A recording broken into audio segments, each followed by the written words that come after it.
Yun na mapagpalang araw po sa ating lahat mga ka-business at mga kapapi sa mong panig ng mundo, mga idol. Ako po si Taong Gala at eto, kwentuhan na naman tayo. Pero bago po tayo mga pagpatuloy mga idol, kung bago ka lang sa aking tahanan, lambing naman mga idol, i-connect at follow naman po natin ka-business official, ka-business family, Mrs. Ka-business, and of course si Papa Dens. Bueno, eto na nga po mga idol pag-usapan natin. Ito pong nakakatuwang pagkikita-kita. Ano po, biglaang pagkikita-kita ni Ka-business, ni Tikram, ni Kuya Val Santos Matubang, ayan, si Papa din sandaw po at si Rabso, nagkita-kita sila. Ito po ay isang magandang indikasyon mga idol, sapagkat una, sa lahat ng mga followers, ng magkakaiba-ibang komunidad, mula po kay Katikram, sa Kalingap, sa Ka-business, ay makikita nila na maganda ang mga relasyon ng bawat isa. Bakit ko sinasabi ito? Kasi po mga idol, makikita naman natin, sa tatlong ito, ang pagbabasihan po natin mga idol ng ating pong, kumbaga, kung titingnan po natin, si Tikram ay mayroon pong million followers, si Kalingap si Val Santos ay meron din pong mga million followers. Bukod tanging si Ka-business lamang ang mayroon almost 500,000, 500,000, and si Papa din naman ay mga 200,000. So kung ikukumpara mo dito, maaaring masabi natin na maliit pa rin ang komunidad ng Ka-business. Ito po yung pinupunto ko. Kasi una mga idol, kung atin pong mapapansin, di po ba, marami ang nagkakaroon ng pagkukumpara. Ito po, marami po ang nagkakaroon ng pagkukumpara. Sabi nila, mabuti pa si Katikram, mabuti pa si Kalingap kasi ganito, ganyan. Si Ka-business ay eto na lang ang kanyang ginagawa. So makikita po natin mga idol, numbers, numero, malayo po ang agwat. Bagamat andyan po yung kanyang puso ng pagtulong, pero nakikita natin na talagang, kumbaga, hindi ganap na nakakakilos ang Ka-business dahil sa limitadong kakayahan, limitadong resources, hindi katulad nitong iba na malalaki na. Pero sa puntong ito, napakaganda po ang idudulot ng pagkikita-kita. Bakit? Kasi unang mga idol, ito pong pagkikita-kita, mauunawaan ngayon ng mga followers ng Ka-business, ng Tikram family, ng Kalingap, na ito sila ay maayos ang kanilang pagrelasyon sa bawat isa, ang kanilang pagsasama-sama. At sabi nga ni Kuya Val, di po ba, sana ay may mga ganitong pagtitipon. Oo. I-schedule nila na mayroong ganitong pagtitipon.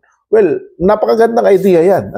Kasi doon sa kanilang pagtitipon-tipon ay kanilang mapapag-usapan yung strategy na kanilang ginagawa. Magtutulungan sila. Yung strategy, magpapalitan ng strategy sa kanilang ginagawa.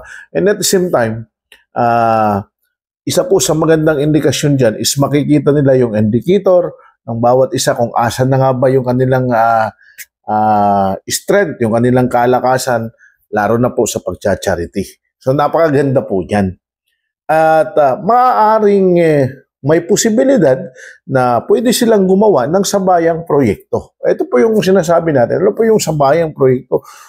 Hindi ko sila pinangungunahan, pero may posibilidad yan kasi kung nagkukulab na silang tatlo, halimbawa, magkakaroon silang pagkakataon, mapag-usapan, pwede silang gumawa ngayon ng isang napakalaking proyekto na ginawa nilang tatlo.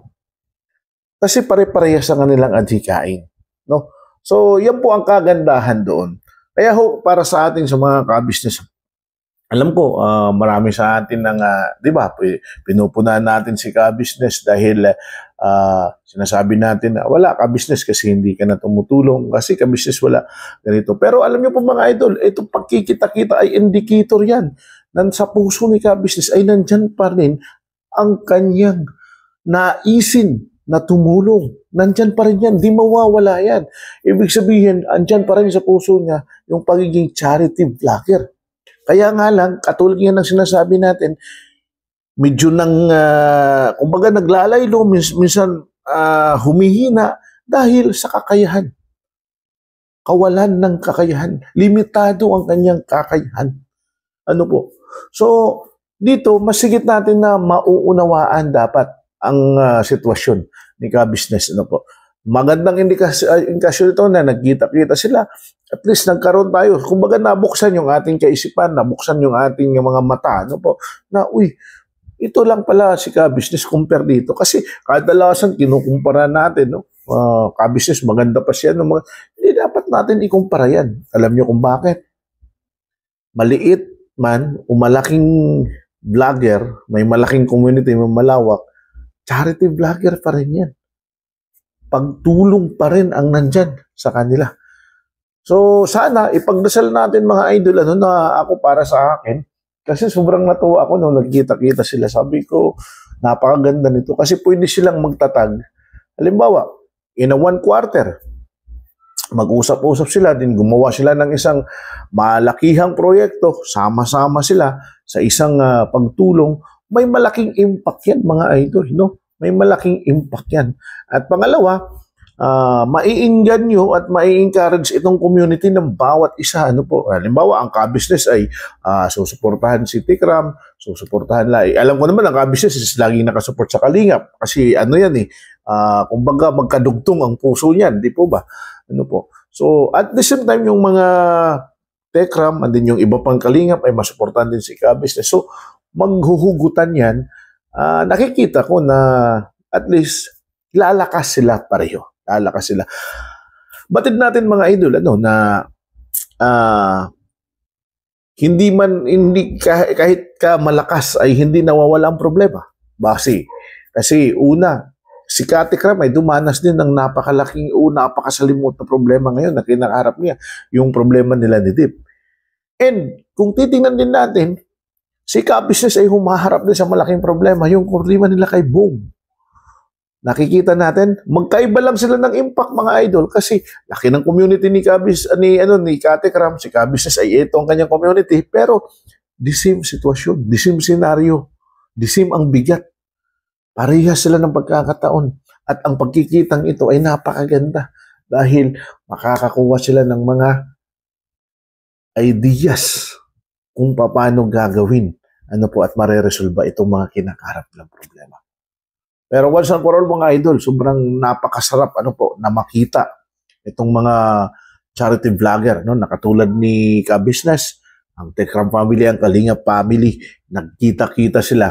At least katulad niya ng sinasabi natin, ipagdasal natin mga idol na sana dumating ang pagkakataon na muli silang magkitang muli at magplano, magsama-sama silang magplano para sa isang sabayang pagtulong para siguradong may impact sa komunidad. Ano po? Yung mga idol, ano po yung komento ninyo? Ano po yung saloobin ninyo patungkol po sa pagkikitang ito? Okay, so hanggang dito lang po muna tayo mga idol and please do connect and follow ka-business official, ka-business family, Papa Dins, and of course Mrs. Ka-business, ang lating pong mga kagwang mga idol, suportahan din po natin ang lahat ng mga charity vlogger. And of course, please do connect and follow also Tikram family. Suportahan po natin si Kati Kram and of course Kuya Bal and Kalingap Rap. Ako po si Taong Gala mga idol. God bless us all. Magpalang araw.